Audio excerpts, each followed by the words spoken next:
La manière dont j'ai envisagé ce travail et cette entreprise, c'était pour que ce ne soit pas au centre de ma vie et avoir du temps pour faire d'autres activités.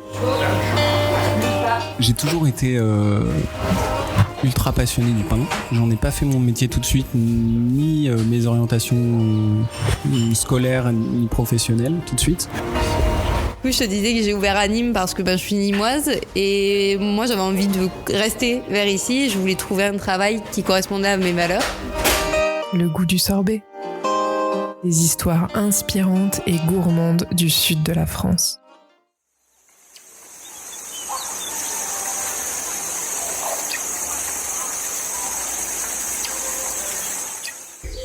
Pour être touché par quelque chose, il suffit de pas grand-chose, je crois, en cuisine.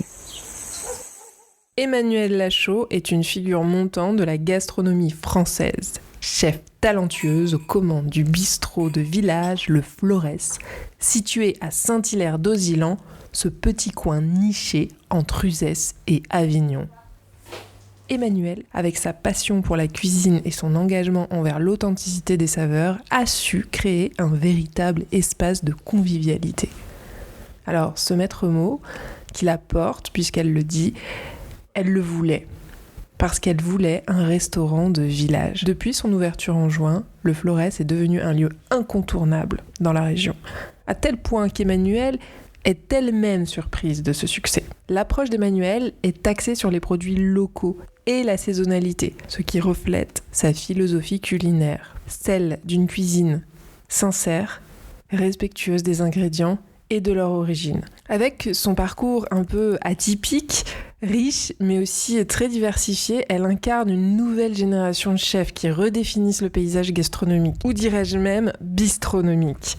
Avec une cuisine instinctive, Emmanuelle Lachaud préfère qu'on lui confère le titre de cuisinière plutôt que de celui de chef. Je termine cette présentation donc pour laisser place à notre interview. Comme d'habitude, je me suis rendue sur les lieux et en ce début de printemps particulièrement doux, nous avons fait notre interview sur la terrasse du Florès. Alors, oui, il y a un peu de bruit, mais c'est toute l'âme de ce village, très vivant. Bon, messieurs, merci. Au revoir. Au revoir. Emmanuelle, bonjour. Bonjour. Bonjour. Voilà, c'est un petit essai pour attraper le micro. Correctement. Bah oui, c'est la terrasse de ton restaurant qui s'appelle Le Florès. Oui, bien sûr. Je m'appelle Emmanuelle, je suis cuisinière donc au Florès, dans le restaurant que j'ai ouvert en juin dernier. J'ai un parcours qui ne commence pas par la cuisine. J'ai fait des études de droit et j'ai exercé la profession de juriste pendant plusieurs années. Et j'ai changé de métier à mes 30 ans. Je me suis reformée en quittant Paris pour venir m'installer dans le sud, donc dans plusieurs restaurants. En stage d'abord et puis ensuite pour des premiers contrats. Le premier poste que j'ai occupé ici, c'était à Uzès au restaurant Les Insolents. Et ensuite, j'ai travaillé à Villeneuve-les-Avignon au restaurant La Divigne, puis à la Courtille à Tavel et à la Grange de Vers pendant que je montais le projet du Florès à Saint-Hilaire-d'Auzilan, ma commune de résidence. Qu'est-ce qui fait qu'on passe de juriste à... Alors tu dis cuisinière, pas chef. Oui, parce que je me considère pas comme telle. En plus, je suis ma propre chef puisque je suis seule en cuisine. On travaille à deux dans le restaurant, une personne en salle et moi-même en cuisine. L'été, on a un peu d'aide, on est trois, mais voilà, je suis seule à préparer et à servir le midi et le soir. Et donc, je pense que le mot cuisinière est plus approprié pour en plus un jeune début de carrière dans ce métier. Mais déjà assez riche quand même, parce qu'on voit des établissements qui ont déjà une petite réputation. La Courtille, on en a entendu parler. Mais bon, revenons à ce passage juriste-cuisine. Ça me semble être pas tout à fait la même chose. Effectivement, c'est assez différent. Ça a été l'objet de beaucoup d'hésitations pendant mes études. Après l'obtention de mon baccalauréat, j'ai commencé des études de droit que finalement j'ai continué. En étant toujours un peu tiraillée entre les deux. Après, comme beaucoup, j'ai travaillé pour payer mes études, beaucoup dans des restaurants, principalement en salle, mais un petit peu en cuisine et de plus en plus, jusqu'à ce que je me pose la question, quand j'exerçais ma profession, d'en changer, aussi parce que je voulais quitter la ville et me réinstaller dans le sud dont je suis originaire et me lancer. Je me suis dit que c'était le moment. J'aimais beaucoup mon métier, mais j'avais envie de savoir ce que ça allait donner d'exercer celui qui me plaisait tant.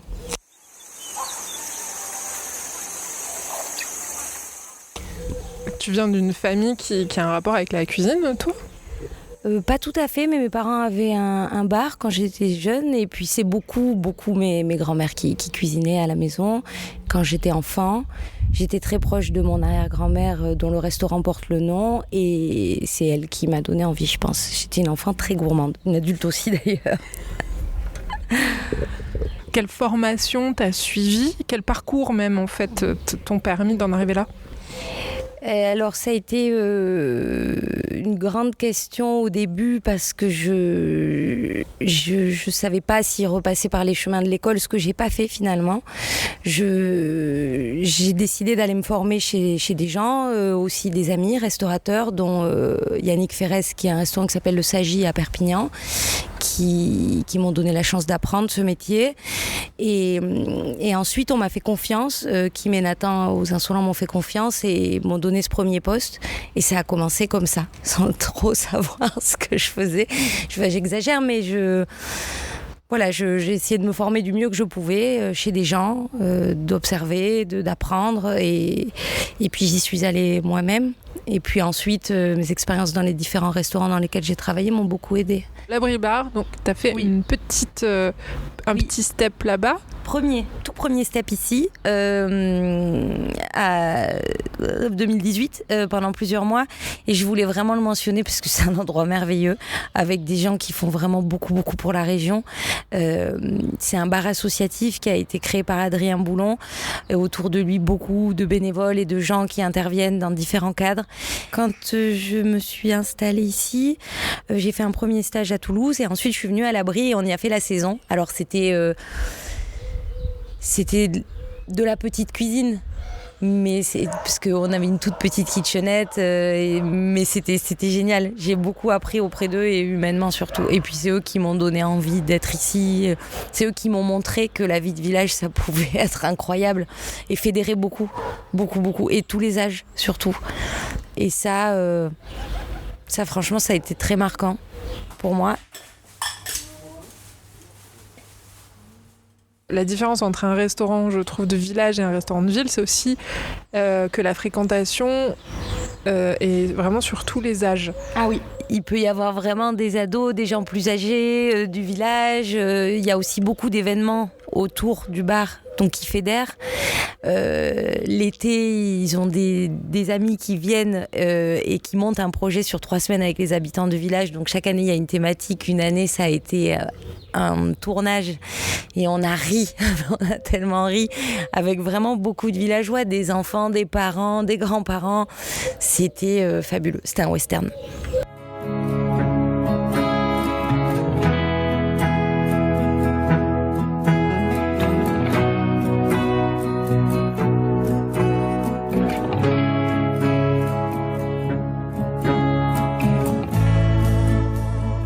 J'aurais fait plus même encore. Mais voilà, l'occasion s'est présentée d'ouvrir ici.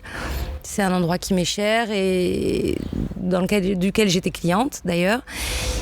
Et j'envisageais vraiment une vie de restaurant à la campagne et pas en ville. Donc voilà, un peu comme ça. C'est un peu résumé, mais c'est à peu près ça.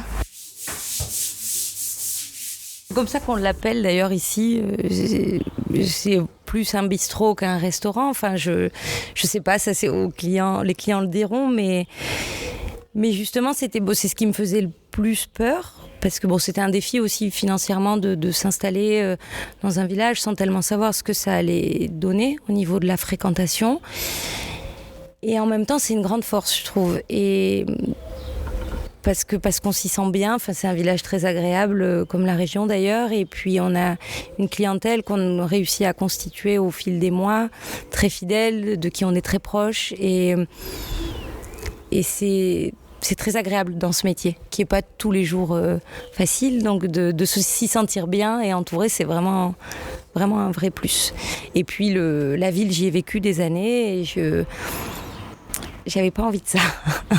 Donc voilà, on a peut-être moins de gens qui travaillent aux alentours, il n'y a pas cette effervescence de la ville, donc c'est des rencontres un peu plus impromptues qui sont marrantes parfois.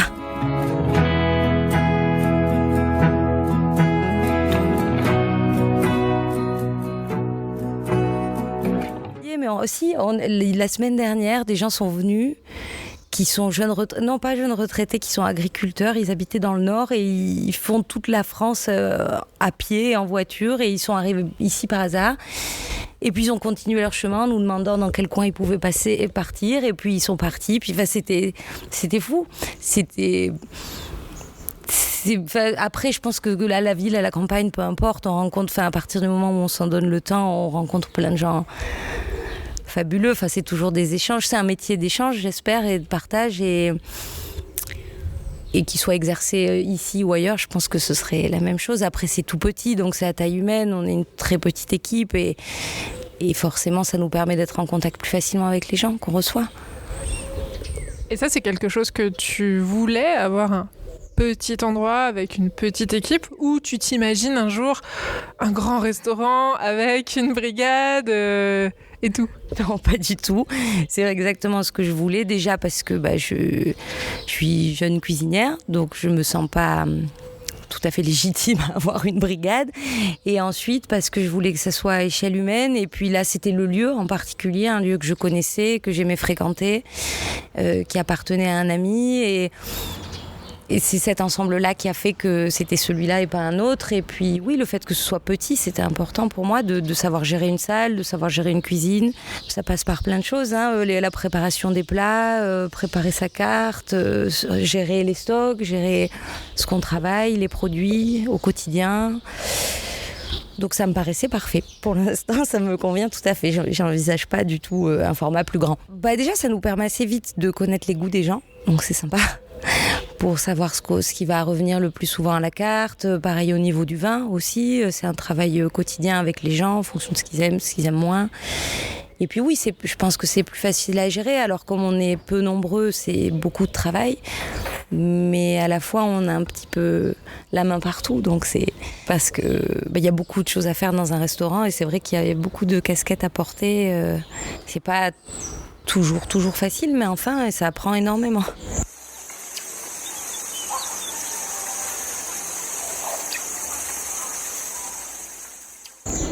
J'ai l'impression que tu nous as parlé très rapidement du vin. J'ai l'impression que le vin a une place assez importante dans ta cuisine. C'est vrai que ça a été aussi beaucoup conditionné effectivement par les endroits dans lesquels j'ai travaillé.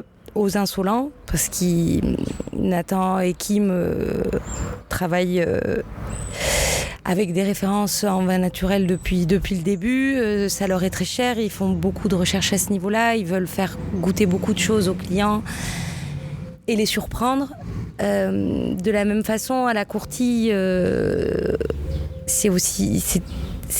l'accent était beaucoup mis sur le vin, notamment avec le domaine de l'Anglore. Et après, de mon côté, je partage aussi la vie d'un vigneron dont je vends les vins. Et c'est vrai que ça me semblait aussi opportun de travailler dans ce sens-là, avec ce que j'ai pu apprendre, avec ce que j'ai pu goûter, aimer. Et puis c'est un petit univers, la restauration et le vin, et on est nombreux à se connaître et à travailler ensemble. Et puis donc c'est très agréable de faire découvrir le travail des gens qui m'entourent. Et dans le Gard, il y a beaucoup de jeunes vignerons installés, et dont le travail gagne vraiment à être connu, je pense. T'as des exemples ? Oui, beaucoup. Laurie Aon, qui est installée à Valiguière. Julien Marie, qui travaillait chez Nicolas Renaud à Tavel et qui lui est installé à Colias. Les frères Soulier, qui sont ici à Saint-Hilaire. Le domaine de l'Anglore, qui est plus vraiment à présenter. Il y a Frédéric Agnuret qui est à Sabran, Agathe Puel qui s'installe cette année, qui travaille avec moi et qui a pris des vignes à côté de Goudargues, Valentin Vallès à Saint-Quentin-la-Poterie. Enfin, je pourrais vous en citer de nombreux, surtout dans la région, quoi. On parle aussi beaucoup de vin nature dans cette liste. Oui, alors on le met pas nécessairement en avant auprès de la clientèle. Beaucoup sont au courant, mais on essaie juste de leur faire goûter des choses qui pourraient aussi les surprendre ou pas, et sans spécifier que ce soit un vin naturel ou conventionnel. Ou c'est pas l'idée de différencier les deux comme ça à table, c'est juste de faire goûter des choses et des choses vivantes qui nous plaisent, de faire découvrir un travail pas seulement en cave mais aussi à la vigne, de gens qui sont passionnés et qui font évoluer un petit peu ce métier, l'agriculture et la vinification.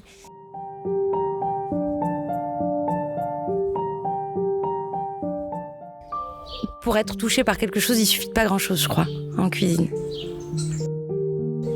Un produit et c'est un peu cucul après ligne, mais un produit et de l'amour, et ça peut marcher très bien. Je pense que c'est arrivé à tout un chacun de se retrouver un jour dans un endroit improbable et de ressentir une émotion en mangeant quelque chose. C'est pas forcément un grand plat à 3 étoiles, ça peut être un souvenir d'enfance, ça peut être un plat mangé pendant un voyage, ça peut être dans un bistrot du coin en se promenant, ça peut être plein de choses. Et c'est ça que je trouve beau dans ce métier, vraiment. D'ailleurs, dans ton parcours, est-ce qu'il y a eu des moments qui t'ont marqué, dont tu te souviens, où tu t'es dit, où tu t'es senti, bah tiens, là j'ai passé un cap, là j'ai compris quelque chose, ou là j'ai goûté quelque chose de dingue? Il y a eu des moments plus difficiles que d'autres. J'ai fait un stage en pâtisserie notamment qui a été très laborieux parce que je trouve que c'est vraiment un autre univers et je nageais vraiment. Après, la différence principale, ça a été de comprendre quelle était la différence un peu entre la cuisine qu'on aime faire chez soi pour son cercle proche et de le faire en restaurant. C'est vrai que ça change beaucoup sur plein de choses. Et ça, les endroits dans lesquels j'ai travaillé m'ont beaucoup appris là-dessus. Sur la cuisine dans un restaurant, quoi. Pour, au niveau de la préparation, de la mise en place d'un service qui est fondamental. Aujourd'hui encore, quand je prépare mal mon service, ça peut être beaucoup plus compliqué. C'est plein de menus détails qui sont en fait assez importants pour que tout se passe bien et que les choses soient bonnes, bien cuites, équilibrées. Ça, c'est le plus difficile en cuisine, je trouve. Enfin, pour moi, c'est cette constance à avoir en permanence pour que tout fonctionne.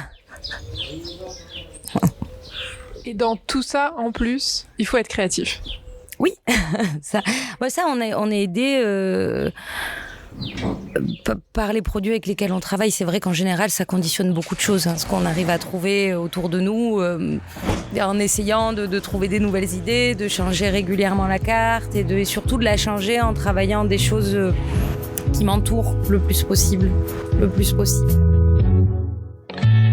Poireaux mimosa, effectivement, des asperges qui m'ont été livrées ce matin par un jeune homme qui travaille juste à côté à Remoulins, dans la Vigère de Remoulins, que j'ai servi avec une boutifare, parce que je suis d'origine catalane et j'ai une amie qui s'y rend souvent. Et c'est du boudin. C'est du boudin et c'est vrai que j'ai une forte influence méditerranéenne et dès que je peux travailler des produits qui viennent de ma région natale, j'essaie de le faire. Et après, dans le Gard, c'est vrai qu'en maraîchage, on a quand même largement de quoi faire. On travaille beaucoup avec les légumes et les fruits de Valentin Guabo, qui est installé au Croisé, là, juste à côté. Et ça aide beaucoup. Et là, vous arrivez la semaine, du coup, où, pour le coup, on pouvait pas faire plus local. On a eu les agneaux des frères Soulier cette semaine, enfin, fin de semaine dernière. Et donc, on en a profité pour les mettre à la carte.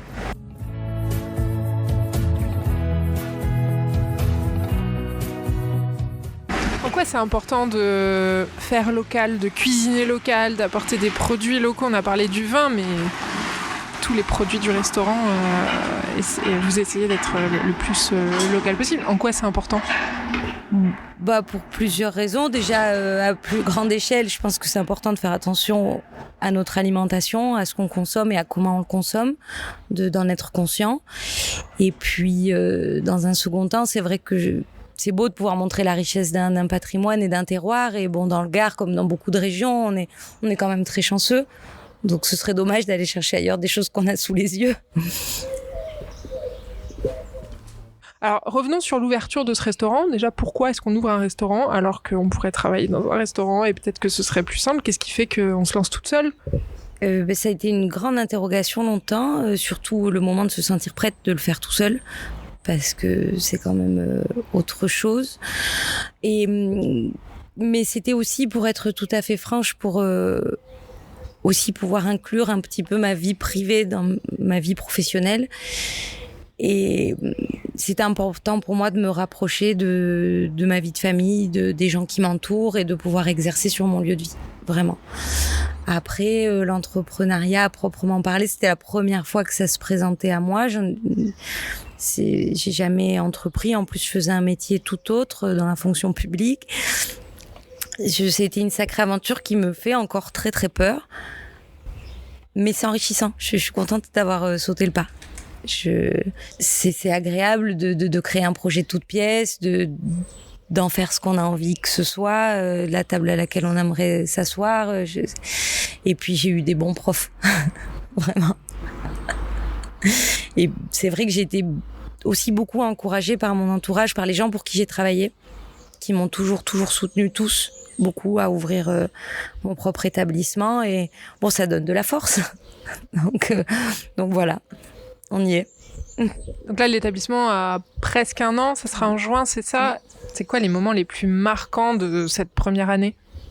Ah ben l'ouverture, ça a été sacrément marquant. Avant l'ouverture, ça a été la transformation du local en restaurant à proprement parler, avec tout ce que ça impliquait de démarches administratives et de mise aux normes et d'installation de hôtes et de choses qui étaient très nouvelles dans ma vie. C'était un sacré boulot.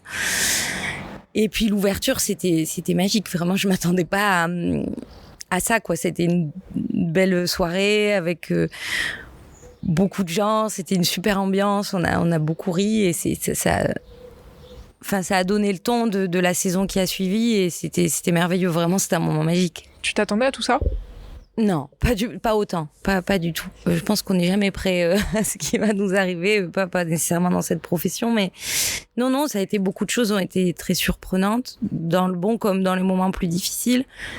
Mais et puis je m'attendais pas à cet accueil. Enfin, j'étais très très agréablement surprise par là les 10 mois qui viennent de s'écouler. C'est génial, quoi. C'était en même temps une très grande peur de faire le choix d'un village, et aujourd'hui je trouve que c'est merveilleux. Enfin, je ferais pas les choses autrement pour rien au monde, vraiment. Alors c'est quoi les difficultés que tu as rencontrées? C'était beaucoup en amont, vraiment avant l'ouverture. Aussi pour être prêt dans les temps, des problèmes de travaux, des problèmes administratifs, des documents CERFA dans tous les sens.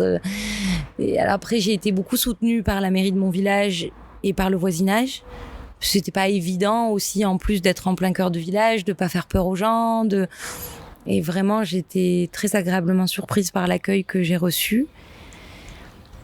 Et après, dans les moments difficiles, ça peut être dans le quotidien de travail, parfois, sur une charge de travail qui est quand même importante. Bon, même si je m'y attendais. Mais c'est vrai qu'il faut faut avoir pas mal d'énergie. Mais j'aime ce métier profondément et ça apporte beaucoup plus de bon que de fatigue, je crois. Alors, tu nous parles un peu du bon. Qu'est-ce que ça a apporté, cette création de restaurant dans ta vie? Tu nous as dit que c'était très enrichissant. On parle de quoi comme richesse? Déjà, ça donne un peu de confiance en soi. C'est pas négligeable.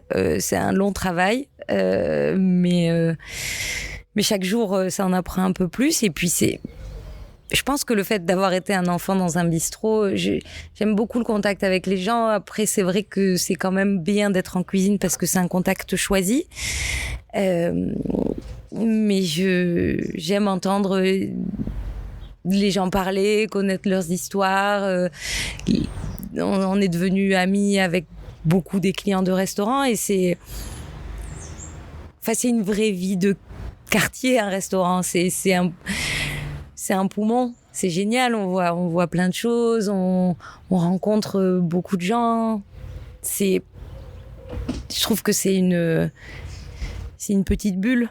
C'est important parce qu'en plus, de plus en plus de gens s'installent dans les villages. Je pense que le Covid n'y a pas été pour rien, mais on est nombreux à habiter dans les villages et puis, mais ça peut être n'importe quel commerce de proximité. C'est fabuleux de pouvoir avoir des choses autour de chez soi, de recréer une vie. Enfin, je sais que dans l'Uzège, on est tous très heureux d'avoir des choses de partout à notre portée sans avoir nécessairement à faire des kilomètres et des kilomètres pour la moindre chose.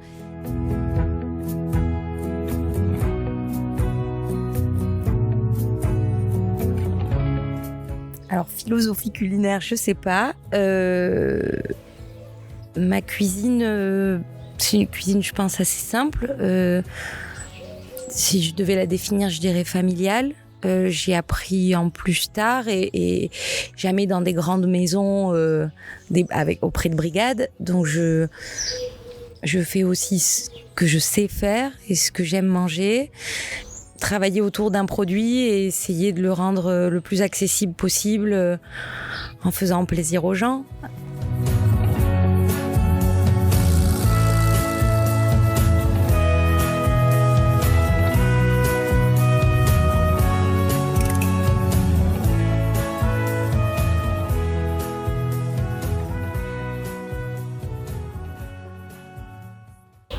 Comment, tu vois, tu te positionnes en cuisinière, en cuisinier aujourd'hui en te disant quelle est ma place par rapport au produit sans le dénaturer? Ben justement, je transforme pas énormément les produits que je travaille. Ça reste souvent assez brut. Je sais pas si c'est un manque de technicité ou juste par goût. C'est vrai que bon, après, étant enfant, on mangeait des choses vraiment qui étaient familiales et faites par des grands-mères espagnoles qui nous montraient des choses très simples mais très goûtues, souvent assez riches. J'essaie de contrebalancer. Mais déjà, elles transformaient pas tellement les produits et je pense aujourd'hui que je fais pas, là par exemple en travaillant l'asperge, elle reste brute, à peine cuite. Travailler avec une vinaigrette, des condiments, du boudin, mais c'est jamais surtravaillé. C'est vrai que le produit reste au cœur de l'assiette parce que souvent ça n'a pas besoin de grand chose de plus finalement. Bah, on est bien entouré, donc on a toujours des produits magnifiques, en maraîchage en particulier. Et même en viande, beaucoup, hein, on perd pas de matière, on n'a pas besoin de mettre d'artifice, les choses se suffisent à elles-mêmes, elles ont du goût. Je sais pas, en saison estivale, une salade de tomates, ça reste une salade de tomates, mais quand elle a mûri au soleil et qu'elle est gorgée de sucre et d'acidité, bon, c'est fabuleux, il n'y a pas besoin de faire beaucoup plus. Alors bon, je suis d'accord, après le travail du restaurateur, c'est aussi peut-être de faire découvrir aux gens des choses qu'ils n'ont pas l'habitude de cuisiner quotidiennement à la maison, mais parfois des choses très simples, en plus ça donne le sourire, ça rappelle des souvenirs, des choses qui font du bien. Les preuves qu'on est dans un village. C'est quoi les ingrédients du succès de cette réussite finalement pour toi? C'est une question qui est pas évidente. Alors, je pense aussi que ça vient de mon entourage et des gens pour lesquels j'ai travaillé indéniablement, qui ont quand même en plus des établissements qui sont relativement bien connus dans la région, donc forcément c'est une influence indéniable, et puis aussi dans mon travail au quotidien. Après, je pense aussi que la venue de François-Régis Gaudry n'est pas pour rien, parce que nécessairement, c'était même assez impressionnant, assez stressant aussi. Mais le nombre de personnes qui l'écoutent, de tout âge, nous, on a été... on n'en revenait pas, quoi. Ce qui s'est passé quoi? Il est venu en fin de saison, donc on avait pour le coup fait une très belle saison estivale, ça avait très bien commencé, c'était super. Il est venu au mois de septembre et dans la foulée, les gens nous disaient, on est venu parce qu'on a entendu, ou on a vu le papier, et on n'en revenait pas. On n'en revenait pas de cette aura de la puissance médiatique de cet homme et Et puis c'est vrai que bon, le papier était vraiment très joli, quoi. Moi, ça m'a beaucoup touchée. Et puis ça m'a impressionnée et ça donne pas mal de force quand même pour continuer. C'est chouette. Et puis après, je saurais pas vous dire. Je pense que bon, j'espère que ça a trait un petit peu à la cuisine et au service. C'est vrai qu'avec Agathe,